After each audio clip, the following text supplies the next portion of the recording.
Hoy trataremos del libro de los espíritus, el origen de los espíritus. Sabemos que los espíritus son los seres inteligentes del universo. Son creados por Dios, razón por la cual tienen un origen.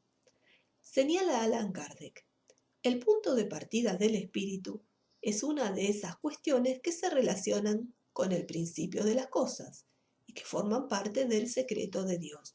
No es dado al hombre conocerlas de una manera absoluta. Así que sobre esta base los espíritus nos ofrecen algunas informaciones sumamente reveladoras. Pregunta Allan Kardec, puesto que hay dos elementos generales en el universo, el elemento inteligente y el elemento material, ¿podría decirse que los espíritus están formados por el elemento inteligente, así como los cuerpos inertes están formados por el elemento material? Dicen los espíritus, es evidente. Los espíritus son la individualización del principio inteligente, así como los cuerpos son la individualización del principio material. Lo que se desconoce es la época y el modo en que se produjo esa formación. Por lo tanto, vemos que el origen de los espíritus vienen de Dios, pero lo que no sabemos es cuándo y cómo fueron formados. En el capítulo del libro de los espíritus dedicado al análisis de la naturaleza, titulado Los tres reinos, encontramos más definiciones acerca del origen de los espíritus, que Allan Kardec sintetiza en estos términos. Los espíritus solo alcanzan el periodo humano después de haberse elaborado e individualizado en los diferentes grados de los seres inferiores de la creación. Este sistema tiene la ventaja de otorgarle un objetivo al porvenir de los animales, que de ese modo formarían los primeros eslabones de la cadena de los seres pensantes. Ahora bien, pregunta Kardec, ¿los animales de dónde sacan el principio inteligente que constituye la especie particular de alma de que están dotados? Dicen los espíritus, del elemento inteligente universal. Pregunta Kardec, ¿la inteligencia del hombre y la de los animales emanan, pues, de un principio único? Sin duda, responden estos, pero en el hombre ha recibido una elaboración que la eleva por encima de la que anima a los irracionales. Sigue preguntando Kardec. Se ha dicho que el alma del hombre, en su origen, equivale al estado de infancia en la vida corporal, que su inteligencia apenas se manifiesta y que se ejercita para la vida. ¿Dónde cumple el espíritu esa primera fase? Dicen los espíritus, en una serie de existencias que preceden al periodo que vosotros llamáis humanidad.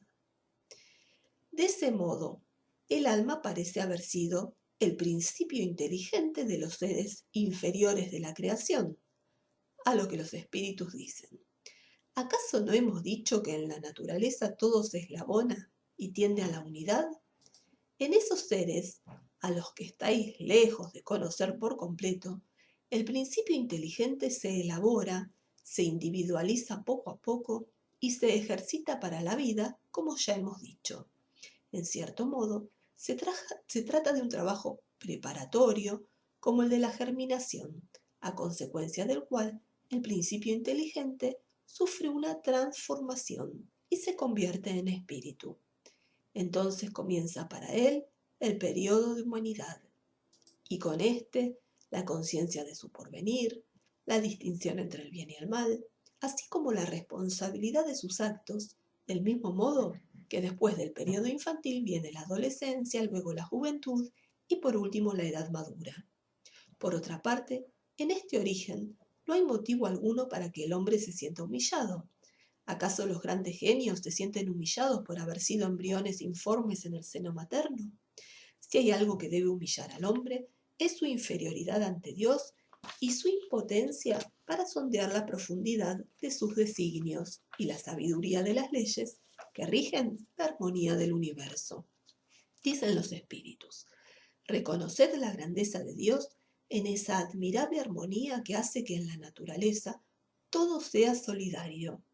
Creer que Dios haya podido hacer algo sin un objetivo, así como crear seres inteligentes sin porvenir, sería blasfemar de su bondad, que se extiende sobre todas sus criaturas.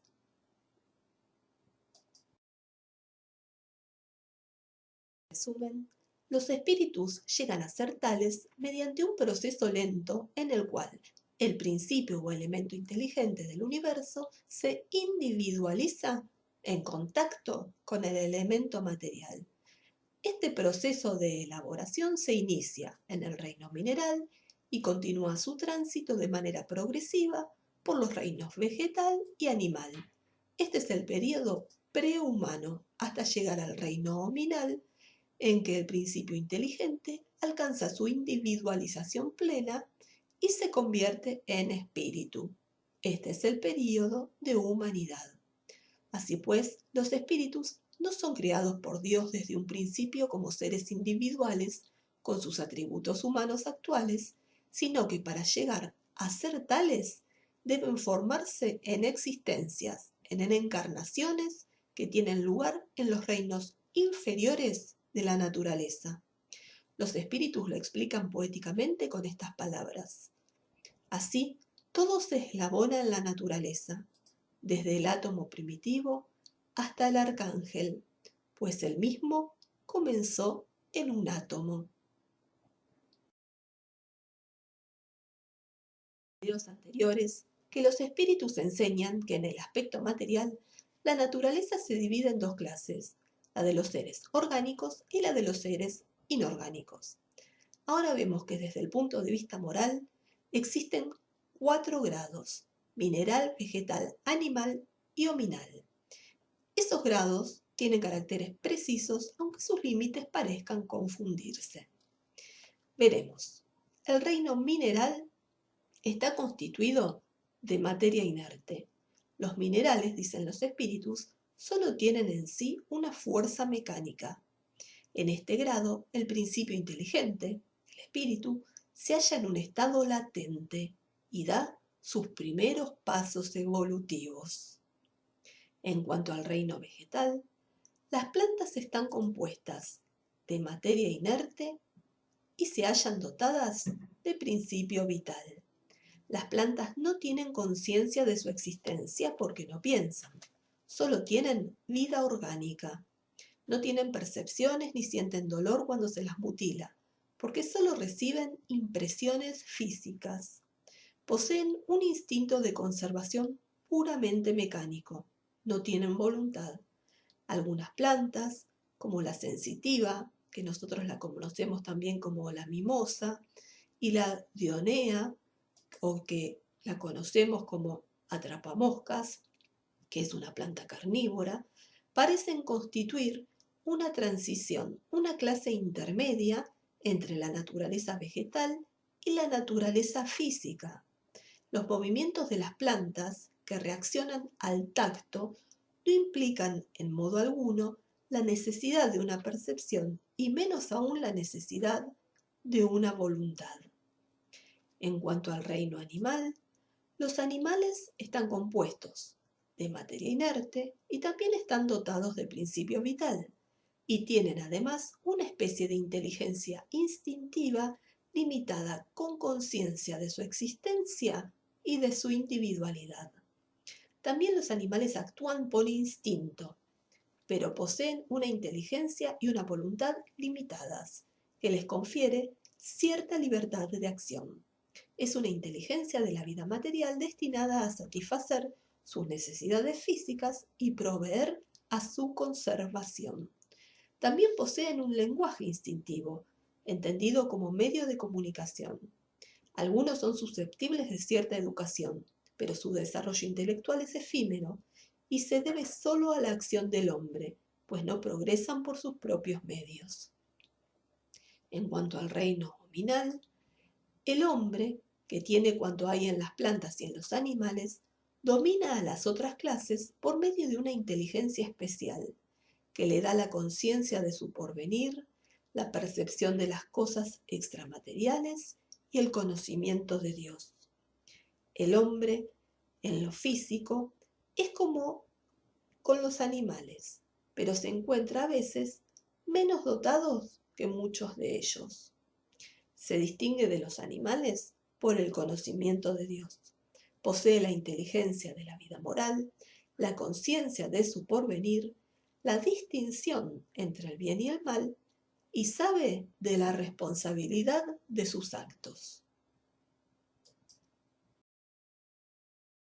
En cuanto al progreso de los animales, nos dicen los espíritus que los animales siguen una ley progresiva como los hombres, pero aquellos progresan por la fuerza de las circunstancias, no por su voluntad.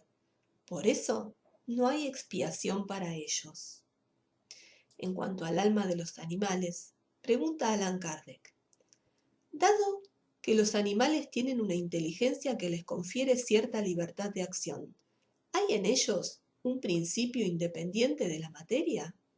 Dicen los espíritus que sí, y que sobrevive al cuerpo. Pregunta Kardec, ¿ese principio es un alma semejante a la del hombre? Es también un alma, si así lo queréis. Eso depende del sentido que se le atribuya a esa palabra. No obstante, es inferior a la del hombre. Entre el alma de los animales y la del hombre hay tanta distancia como la que existe entre el alma del hombre y Dios. Sigue preguntando Allan Kardec. ¿El alma de los animales conserva después de la muerte su individualidad y la conciencia de sí? Su individualidad sí, pero no la conciencia de su yo. La vida inteligente permanece en estado latente. ¿El alma de los animales puede elegir encarnar en un animal antes que otro? Dicen los espíritus que no tiene libre albedrío. Y dado que el alma del animal sobrevive a su cuerpo, ¿se halla después de la muerte en un estado errante como la del hombre? Dicen los espíritus, es una especie de erraticidad, puesto que no se encuentra unida a un cuerpo, pero no es un espíritu errante. El espíritu errante es un ser que piensa y obra por su libre voluntad. El de los animales no tiene la misma facultad. La conciencia de sí es el atributo principal del espíritu. El espíritu del animal es clasificado después de su muerte por los espíritus a quienes les corresponde esta tarea y se lo utiliza casi de inmediato. No tiene oportunidad de ponerse en contacto con otras criaturas.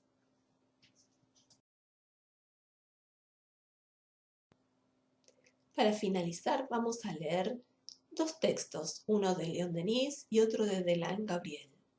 En cuanto a la evolución y finalidad del alma, leemos en León Denis. En la planta, la inteligencia dormita. En el animal sueña, solo en el hombre despierta, se conoce, se posee y se vuelve consciente. En cuanto a la gradación de los seres, leemos. Los sentimientos morales, tales como el remordimiento, el sentido moral, la noción de lo justo y de lo injusto, se hallan en germen en todos los animales y pueden manifestarse cuando la ocasión se presenta. No lo haremos para no ser excesivamente extensos, pero un atento estudio demostrará que, sea del punto de vista del instinto, o bien de la inteligencia o del sentimiento, la única diferencia entre el alma de los animales y la del hombre es de grado. El mismo principio inmortal es común a todos los seres vivos. Al comienzo, no se manifiesta sino de un modo elemental en las más ínfimas gradaciones de la existencia. Poco a poco se va perfeccionando a medida que se eleva en la escala de los seres, y en su larga evolución desenvuelve las facultades que tenía en sí en germen, y las manifiesta de una manera más o menos análoga a la nuestra, a medida que se aproxima a la humanidad. También leemos. Veamos cómo el gran naturalista Agassiz proclama la identidad del principio pensante en el hombre y en el animal, más allá de sus principios religiosos. Dice,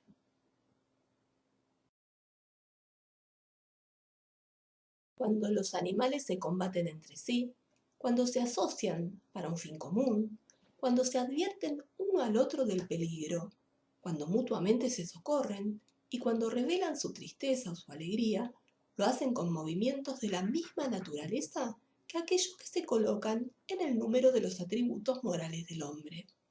La gradación de las facultades morales en los animales superiores y entre el hombre es de tal manera imperceptible que para negar a los animales cierto grado de responsabilidad y de ciencia, es preciso exagerar desmedidamente la diferencia que hay entre ellos y el hombre. Continuamos leyendo a Gabriel Delanne. No podemos concebir, en efecto, por qué Dios crearía seres sensibles al sufrimiento sin otorgarles al mismo tiempo la facultad de beneficiarse de los esfuerzos que hacen para mejorarse. Si el principio inteligente que los anima estuviera condenado a ocupar eternamente la misma posición inferior, Dios no sería justo favoreciendo al hombre a expensas de las demás criaturas. Pero la razón nos dice que no es posible que sea así, y la observación demuestra que hay identidad sustancial entre el alma de los brutos y la nuestra, que todo se armoniza y encadena estrechamente en el universo, desde el ínfimo átomo hasta el gigantesco sol perdido en la noche del espacio. Vamos a sintetizar ahora las ideas principales sobre el origen de los espíritus. No es dado al hombre conocer de manera absoluta el punto de partida de los espíritus. Los espíritus son la individualización del principio inteligente del universo, así como los cuerpos son la individualización del principio material. Los espíritus solo alcanzan el período humano después de haberse elaborado e individualizado poco a poco en los diferentes grados de los seres inferiores de la creación, que vimos que era el período prehumano. En cierto modo, se trata de un trabajo preparatorio como el de la germinación, a consecuencia del cual el principio inteligente sufre una transformación y se convierte en espíritu, que vimos que era el periodo de humanidad. Todo se eslabona en la naturaleza, desde el átomo primitivo hasta el arcángel, pues el mismo comenzó en un átomo. En el aspecto material, la naturaleza se divide en dos clases, la de los seres orgánicos y la de los seres inorgánicos. En cambio, desde el punto de vista moral, existen 4 grados: mineral, vegetal, animal y hominal. Los animales siguen una ley progresiva como los hombres y también poseen un principio independiente de la materia y que sobrevive a la muerte. Gracias por haber compartido este ratito en Espiritismo. Allan Kardec.